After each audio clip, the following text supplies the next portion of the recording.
What's going on, guys, and welcome back to another episode of Downtime with Frank and Gordon, where we discuss life skills on how to help you become more confident, more credible, and activated in whatever you do. In this video, we're going to share with you an extremely powerful tip on how you could ensure significant progress and guaranteed results that most only dream about. If it's your first time here and you want to keep following us for more tips on how you could better develop yourself, you know the drill.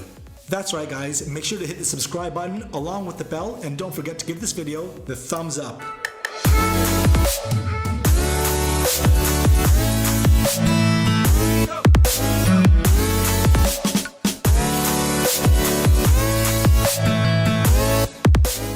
Okay, guys, because we're talking about significant progress and guaranteed results, Frank, I think it'd be great to talk about that story that we talked about earlier this week about Hernán Cortés. Hernán Cortés, exactly. What do you think? Yep, I think that'd be a great one because it's got a profound lesson in there and it fits in with what we're discussing today. So, guys, there was this man that used to live in Spain, okay, Hernán Cortés. He belonged to a noble family, okay? Now, wealthy family. I mean, these guys were like filthy rich, you know? What this guy wanted to become, basically, just like probably many of the people back in the days, he wanted to become a conqueror, okay? Mm-hmm. So what this guy did is eventually he ended up in Cuba, okay? When he ended up in Cuba, he ended up becoming a captain general, okay? And his objective was to basically conquer a place in Mexico because there was this... what's it called? You know, they had treasure there. Yes, but there was this empire. There was an empire. What the was Aztec Empire. Exactly, the Aztec Empire. So this guy, who, by the way, was undefeated for 600 years prior to that. Yeah. This guy, Cortés, he wanted to obviously go and conquer and get this done, basically. And of course, loads of armies had gone in the last 600 years. And they have all failed. And every single one of them failed. So this Cortés guy basically started putting together an army, okay? And if I'm mistaken, there were 600 people in his army. 600 people. I know those 16 horses. 16 horses, 11 ships. Exactly, 11 ships. So he managed to actually manifest and put this army together, which was probably quite a challenging thing as well. Very challenging. I mean, if you try and think about it, you know, to put together an army of 600, there's no doubt he must have really rallied them, pumped it up. He must have, you know, put a lot of motivation in there, given them a tremendous vision. Explained how their lives would change, explained how their children would live in the future, and how their entire life would change because of these treasures. If they actually got the treasures, this was life changing. I mean, they would go down in the history books. Game changer for the whole families, generations to come. So he must have rallied the troops, and in so doing, he managed to build an army of 600. He put this whole thing together. He got there. You know, he hyped them up. He got them psyched up. And the day came when they obviously set the sea, you know, with their ships, and they started going towards Mexico. The story says that halfway through, the morale obviously started going down. You know, they started getting doubts. They started questioning themselves. They started complaining. I mean, again, try and put yourself in their shoes. They probably, you know, came across some storms, bad weather or whatever. Reflecting, you know, time in Rome, everything. They started to think about the worst. They started to remember the fact that this army that they were going to come up against was undefeated. 100%. They switched to survival mode. They started thinking of, listen, how are we going to survive this? Instead of actually looking at the goal and how they're going to get there, they switched on survival mode. The day came when, you know, they were like, okay, guys, this is the day where we actually go into battle, where we actually go in with our strategy to take over this treasure and again, take it back home. Treasure. Keep in mind that this treasure was all, you know, with gold, silver, and gems, artifacts. So when the day came, like I said, you know, he gathered these people all up, you know, 600 on the beach, and they were waiting for his announcement, which they thought was going to be, listen, he's going to come out with the final strategy. He's going to come out with, okay, who's going to do what and how and when, and if this doesn't happen, we can do this. They were waiting for the plan. They were waiting for plan A, plan B, plan C, blah, blah, blah. But on the contrary, Cortés went up in front of his people. Everyone stood quiet. Everyone was waiting for the way forward, you know, waiting for the green light. And all he said, 3 very important words. Yeah. What were these 3 important words, Frank? What were they? Burn the boats. Burn the boats. 11 boats that they came with, he told them to burn them. So he actually set torch to them. He torched them. Exactly. And they're up in flames. Exactly. And so were his people. His people were like, what the heck is this guy talking about? Is this guy, I mean, is he going loco, you know?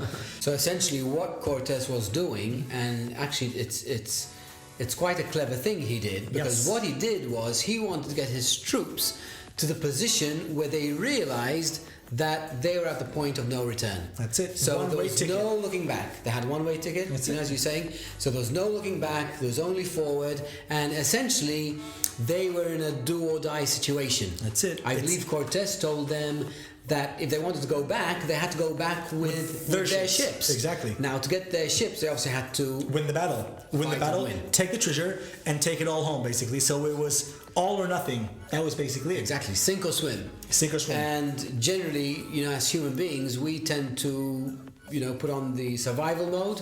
If we're in a, you know, do or die situation, we, you know, we look want for to the comfort. survive. We'll look for the comfort. We look for the comfort. We would generally become maybe more creative. We dig deep. We become more resourceful. We activate our inner powers. We do whatever it takes. Exactly, to Which means survive. we have to be activated. You know, we've got to be switched on. We're going to be creative. We're going to do whatever it takes to survive and you know, win in this case. That's it. So Cortes's plan, you know, he had strategy. He had a motive, and that you know, burn the boats. That essentially motivated the troops to give it all they had. It conditioned them. They had no option. You also mentioned as well another saying which is very similar to Yes. burning the boats. What was it? There is this older saying which perhaps is more better known, and that is to burn your bridges. Burn your bridges. That's This phrase originated from the Romans, which was even prior to this story of Cortes. Wow, okay. And the Romans used that because, or at least it originated from the fact that when the Romans were in war, when they were in battle, they would actually burn the bridges as a so there was strategy no as way well. back. So as a strategy. As a it's strategy. Same thing. Okay. So very, very similar strategy. But I almost feel that the burn the boats principle is a little bit more powerful because of the 100%. story behind it. That's we human beings like to choose comfort. We like to be in our comfort zone. We like options. We like our options, and if things don't quite go the way we expect them to, or if they become a little bit too difficult, we usually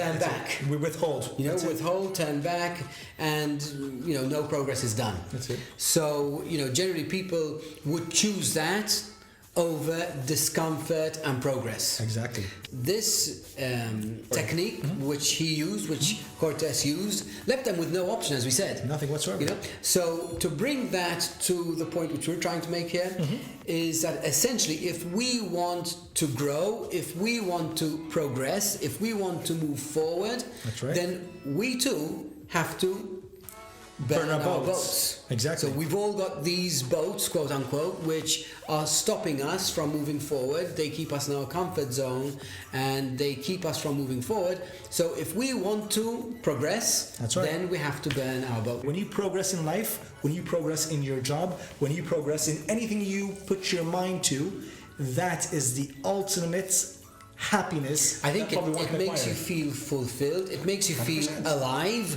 because you're actually growing, you're moving That's it. forward, you're progressing, That's it. you're It's- building. Could you perhaps give an example of your life where you've had to burn your boat so that you could progress, you could move forward? I'm sure you've got, you know, quite a few. Yes, if I had to give you guys an example, it would be something related basically to work. You know, for example, I used to work in the hospitality industry for 10 whole years. Now it was all I knew. I was great in it. I've progressed. You know, I started as a bartender. I was in the kitchen. I became a supervisor. I became a general manager. So I actually climbed the ladder of progression in the catering industry. When I got married, and knowing that my wife was a teacher and I was in the hospitality industry, and I ended up kind of like in a bit of a dilemma. So I said, okay, very good. So I just got married now.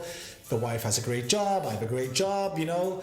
But imagine her coming home from work and me saying to her every single day, okay, honey, I'm off to work now. Every single day. So she's coming in, I'm going out. And you know what? I said, I don't think this marriage is actually going to last that long. Although it was all I had. It was all I knew. And I was fantastic at it. I was getting paid well, blah, blah, blah. I had to burn my bridge there, Frank. So you burnt your boats and you moved on to something completely different. Completely different, and where I had no experience. nothing whatsoever. So And even to make it worse, I had no wage because basically I went to go work in property. And as we all know, in property you work on a commission basis. So I just got married, I got my house loan, I was great in my job, Left and a I job said, which was giving you a monthly income. exactly. Stability, And I said, you know what? I gotta burn my boats. Now, how the heck am I going to do that? So I even questioned myself, how are you going to burn something that you built over the past 10 years? Mm-hmm. But Frank, it had to be done. That's my story, at least. Mm-hmm. I mean, you got And a I'm good one sure as well, we've huh? all got a couple of stories, and one which comes to mind for me at least You got a good one as well. is when I moved country. Yes. Like I was raised in a family business, so I had, I was working in this business all my life. Then similar story to you, I got married, we had 2 kids, but I just wanted to change. I just felt like I wasn't, as fulfilled as I wanted to be. So I had to burn my boat, so to speak. Exactly. And that's when I left where I was raised, left my job, left my, the country I was raised in, moved overseas to the States, and essentially, didn't have a job there, didn't really know what the future held for me. So you had a one-way ticket, but obviously you knew what your goal was, but you didn't know what you were going to My find. goal was to better myself. Exactly. My goal was to go to the land of opportunity and try and establish myself there. And essentially, I had a one-way ticket. So I'd gotten rid of my old life. That's right. Went there with young kids and had to make it work out. The thing is, Do or die. It was a do or die situation, because I pretty much spent most, if not all, of my money to actually move the family there. And then I was there and I had to live and feed the family and so on and so forth. So, as I said, I had to establish myself, I had to find my feet, and I did that. So what we're saying here is that you take away every excuse. You take away every excuse to look back. But Every option. Every option. That's but only look forward and commit. That's the key. And commit to a new direction. It's the only way. One of achievement. That's right. Now we've given 2 examples. You've given your example. I've given my example. But they're Quite huge extreme, examples. yes, quite extreme, They're extreme of course. examples. You don't do these things every other day, in other words. I mean, your average person doesn't move country, doesn't burn those boats. Or change job necessarily. Exactly. So, but those, I think, illustrate the point we're making. But I think it would help everybody if maybe we gave more down-to-earth examples, more simpler examples. So I'm trying to come up with something. In fact, talking about more simpler, or maybe something even more, like you said, down to earth in our everyday lives. You, without you knowing, perhaps. Now think about this, okay? You last week burnt one of your boats. I did? Yes, you did. You told me that you started doing some works in your house, and your house is upside down. It's upside down now. You said your house is upside down. So tell us. So I got into this project. I had the bright idea of starting to plaster a few cracks which I had in the home. So I mixed all the plaster and I got it the way I needed to get it, and I started plastering, and I found that I touched every single room with plaster. On the whole 3 floors or 4 floors. Exactly. So I basically went around with a bucket and everything I needed. He was enjoying it. He was like, "Oh, I can do this, yeah, all the way." I got plaster crazy. So I started plastering bits and pieces in just about every room in the house. But once I was done with plastering, I realized I had these white patches all over the place. So this guy's got a 3-floor, 4-story house, all full of white patches, and it's obviously. So that's what I'm saying. You're exactly right. That made sure in a sense that I burnt my boat. Exactly. So what do you have to do now? Because now, what's the do or die? What's the do or die? Whether I like it or not, my do or die is the fact that I have to paint my house from top to bottom. I either do that, or else you die, because my the wife. Exactly. So that's probably a practical example that has made me not look back. I have to look forward, I have to do whatever it takes now to reach my goal. Another example that perhaps I can give over here is myself and my wife. Basically, we had to get a mortgage, right? Because we had saved up a deposit. It took quite a few years. It took a lot of hard work to put together, and we decided to eventually buy a property where we live in today. We had to get a mortgage, just like many of the people out there actually do, and without us knowing as well, because you have to obviously give your monthly mortgage repayments, because you had to make ends meet, because you had to obviously survive in living as well, without us knowing, we burnt our boat as well there. Yes, you did. The moment you signed on the dotted line, That's it. and paid that deposit, Exactly. and took the mortgage, you knew that from then on It's a every must. month you're going to have to pay. We probably all have some kind of boats inside of our hearts, inside of us. Every person has their own. You just need to find them, guys. Find those boats, burn them down, because they will help you to progress in life. They'll push you forward. 100%. They'll make you succeed. And if you do that, you're going to be more fulfilled. You're going to feel more alive. More happy, You're because gonna be happy. progression equals happiness. Exactly. Like you said, progression equals being alive. This is the key thing, guys. This is the thing that makes us happy and that keeps us going. This is what makes people successful. Well, that's all we got for you guys today.